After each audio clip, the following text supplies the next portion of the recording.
ज्योति अपनी सच्चाई प्रकट होने दे।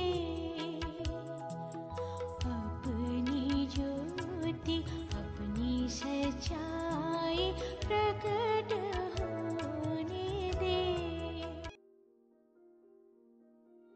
परमेश्वर के रहस्य बाटिए भाई भक्त सिंह के द्वारा नवंबर 7। नमक के संदेश का रहस्य। उस भोजन के लिए परिश्रम मत करो जो नाश हो जाता है, लेकिन उस भोजन के लिए जो अनंत जीवन तक बना रहता है, जिसे मनुष्य का पुत्र तुम्हें देगा। यूहन्ना रचित सुसमाचार 6 अध्याय 27 पद। जो लोग प्रभु के पीछे पीछे गए, उसने उनसे यह कहा कि वे सिर्फ इस वजह से उसके पीछे आ रहे थे क्योंकि उन्हें खाने के लिए रोटी मिली थी। उसके इन शब्दों से उन्हें ठोकर लगी और वे उसे छोड़कर चले गए। देखें यूहन्ना सुसमाचार 6वां अध्याय 5 पद, 26 पद, 27 पद, 66 पद। उन्होंने सोचा कि बिना कोई मेहनत किए और बिना कोई रोटी पकाए खाना खा लेना एक चमत्कारिक बात थी। इसीलिए पद 26 में व 27 में प्रभु ने उनसे कहा, तुम उस रोटी को ढूंढ रहे हो जिससे तुम तृप्त हुए हो।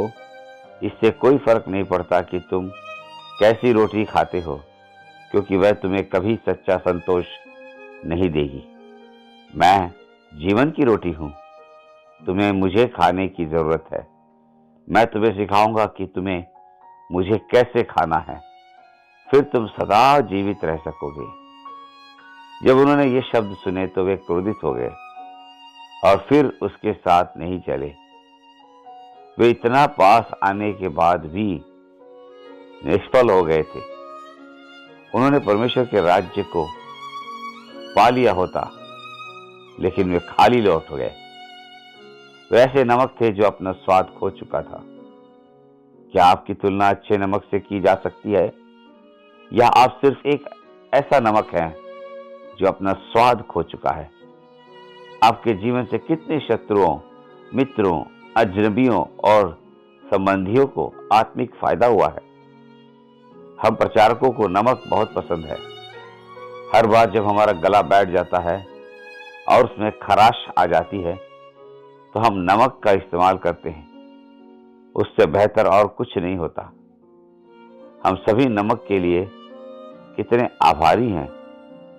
थोड़े से नमक से ही हमें राहत मिल जाती है। आपका जीवन भी ऐसा ही होना चाहिए। हमारे अपने स्वभाव से हम लाल मिर्च की तरह है। हम तसल्ली और आराम देने के बजाय दूसरों की भावनाओं को चोट पहुंचाते और लोगों को पीड़ा देते हैं।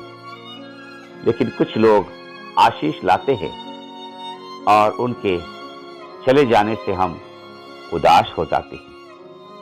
थोड़े से नमक की तरह उन्होंने आपके जीवन में आनंद, आराम और उत्साह देकर आपको तरोताजा किया था।